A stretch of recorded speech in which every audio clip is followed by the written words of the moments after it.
नमस्कार, मी डॉक्टर नारायणी नागरे. मी कल्पतरू क्लिनिकमध्ये डॉक्टर सारिकांबरोबर काम करते आणि मागच्या व्हिडिओमध्ये आपल्याला हे कळलं की टेंडन ओव्हरयूज इंजरीज काय असतात. तर आज आपण डिस्कस करणार आहोत की खांद्यामध्ये नॉर्मली आपण कुठली टेंडन इंजरी बघतो. तर रोटेटर कफ टेंडनोपॅथी नावाची एक इंजरी असते जी युजली खांद्यामध्ये होते. तर रोटेटर कफ काय असतं? रोटेटर कफ म्हणजे आपल्या खांद्यामधले स्नायू असतात जे त्याला स्टेबिलिटी देतात. जेव्हा आपण वजन उचलतो किंवा आपण हाताची हालचाल करतो तेव्हा ते डिसलोकेशन होण्यापासून थांबवतात खांद्याला. सो रोटेटर कफ खूप इम्पॉर्टंट स्नायू आहेत आपल्या खांद्यांमधले.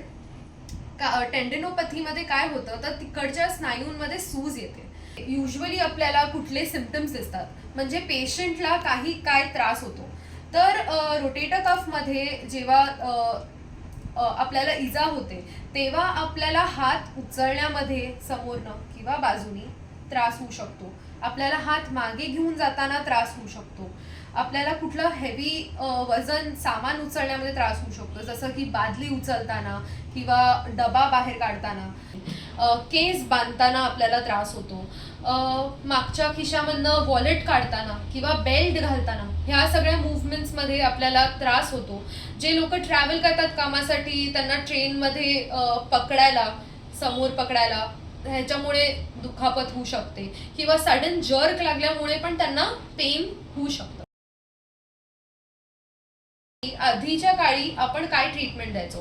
तर आधीचा ट्रीटमेंट प्रोटोकॉल असा होता की पेशंटला 6 ते 8 आठवडे आराम करायला सांगितलं जायचा. ते स्लिंग घालायचे ज्याच्यामुळे खांदा त्यांना वापरता येत नव्हता. घरातली कामं करताना, ऑफिसची कामं करताना त्यांना डिफिकल्टी येत होती आणि ते करू नव्हते शकत ते काम. आणि त्यांना मेडिकेशन्स, पेन किलर्स ह्याचा यूज जास्त करायला लागायचा. 6 ते 8 आठवड्यानंतर पेशंट्स फिजिओथेरपीसाठी आमच्याकडे यायचे. पण आत्ताच्या लेटेस्ट रिसर्चच्या हिशोबाने इन्स्टेड ऑफ 6 ते 8 आठवड्याचा आराम द्यायच्या ऐवजी आम्ही पेशंटला रेकमेंड करतो की तुम्ही रेझिस्टन्स एक्सरसाइजेस म्हणजे स्ट्रेंथनिंग एक्सरसाइजेस आपल्याला चालू करायला पाहिजे इमिडिएटली, आणि हे सुपरवाइज्ड असले पाहिजे तुमच्या फिजिओथेरपिस्टकडनं. सो आपण ह्याच्यामध्ये काय करतो, आपण ताकद वाढवण्यासाठी, स्नायूंची ताकद वाढवण्यासाठी काही व्यायाम करतो जे आपण ग्रॅज्युअली हळूहळू आपण इन्क्रीज करतो आणि त्याची डिफिकल्टी लेवल वाढवतो, ते चॅलेंजिंग करतो.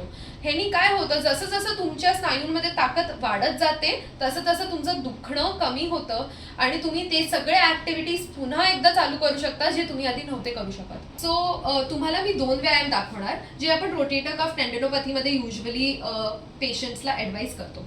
ठीक आहे. तर पहिला व्यायाम आहे isometric exercise. Isometric exercise of the rotator कफ.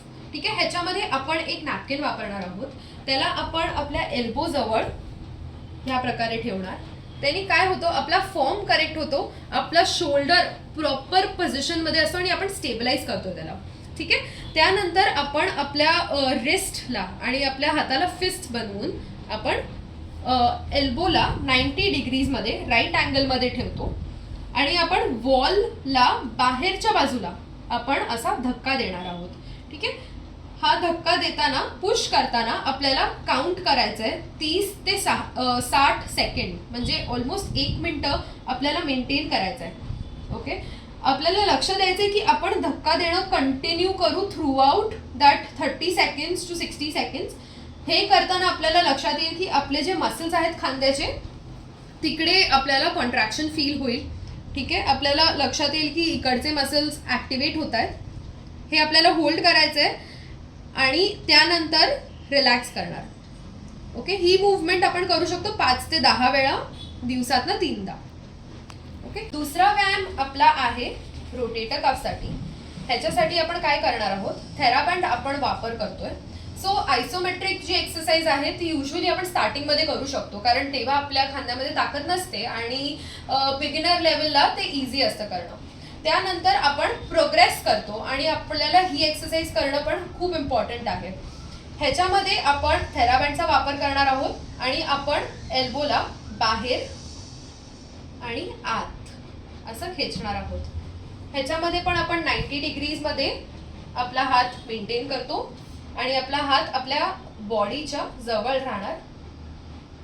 ह्याचे आपण 10 ते 15 रेपिटेशन करू शकतो आणि 3 सेटमध्ये करू शकतो, दिवसातनं 3 वेळा.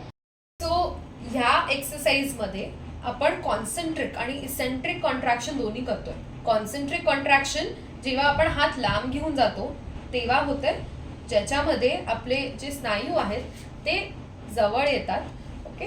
आणि जेव्हा आपण हाताला परत जागेवर आणतो तेव्हा त्याचं इसेंट्रिक कॉन्ट्रॅक्शन होतं, म्हणजे जे जवळ आलेले स्नायू आहेत ते परत लांब जातात. हे दोन्ही पण कॉन्ट्रॅक्शन आपल्या स्ट्रेंथनिंगसाठी फार इम्पॉर्टंट आहेत आणि दोन्ही पण करणं खूप गरजेचं आहे. सो हे व्यायाम फक्त एक्झाम्पल्स होते आणि हे तुम्हाला जर खांद्याचं दुखणं असेल तुम्ही तुमच्या फिजिओथेरपिस्टला भेटा आणि त्यांच्या गायडन्स आणि सुपरविजन खालीच हे व्यायाम करा. स्वतःहून हे व्यायाम करणं मी रेकमेंड नाही करणार. So thank you for watching the video. Stay tuned for the next video आणि तुमचे रिव्ह्यूज आम्हाला नक्की कळवा.